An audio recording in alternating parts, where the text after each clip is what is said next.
first of all, we should conclude that we in the West, I don't speak about the Baltic states or Poland, but we in the West were blind as hell. We didn't see, or we didn't want to see, what happened in Georgia during the Olympic Games. We didn't want to see what happened to Moldova and Transnistria. And we didn't really want to see what happened in Ukraine. And there was one terrible eye-opener, a wake-up call, MH17. I come from the Netherlands. Around 200 people had a Dutch passport, about 100 people had other passports. And only at that moment, politicians around Europe said, hey, something is happening there. It will take probably a few months, but then we have two independent investigations, one of the Prosecutor General in the Netherlands, one of the Safety Board. These instances cannot be manipulated. So I'm very much eager to know what they will tell. I don't know, but I have a feeling that their findings will be of utmost importance.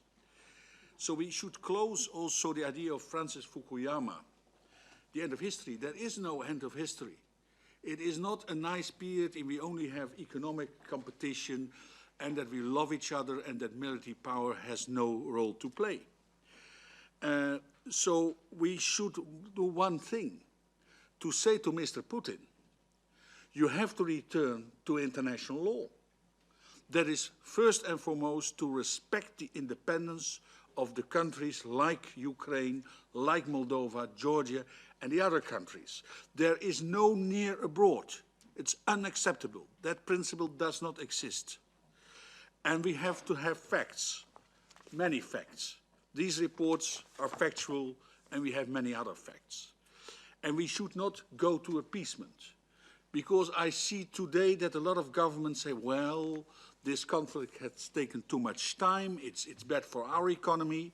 Yes, it's bad for our economy, yes. It's easy for me to say, but there are people in agriculture, in industry, who lose money, yes.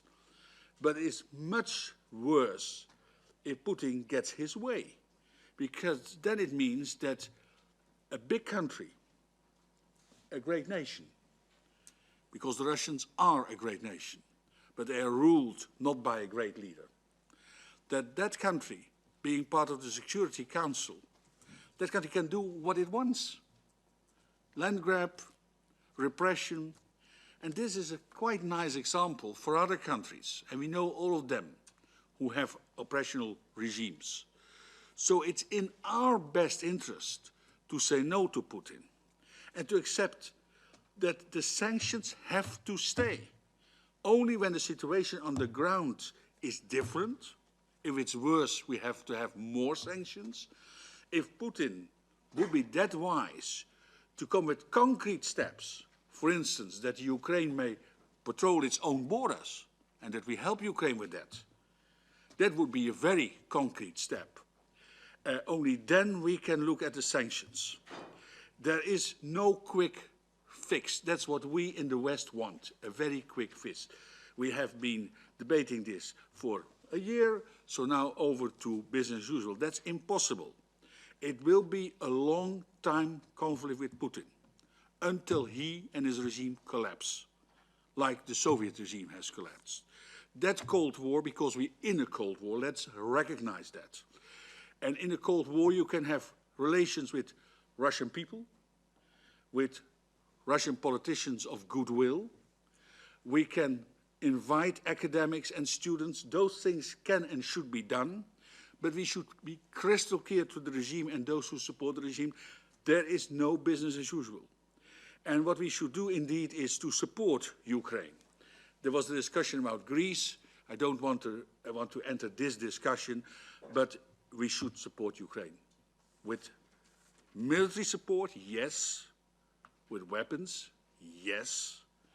With a NATO that is vigilant on the borders, making a forward advance, having troops in the Baltic states and in Poland, so that they know there is a tripwire. We can't accept aggression from the east. Yes, we have to support Georgia. We have to support Moldova and other countries of goodwill. And we should not think that what happens in the Crimea cannot happen in Estonia, to call a country.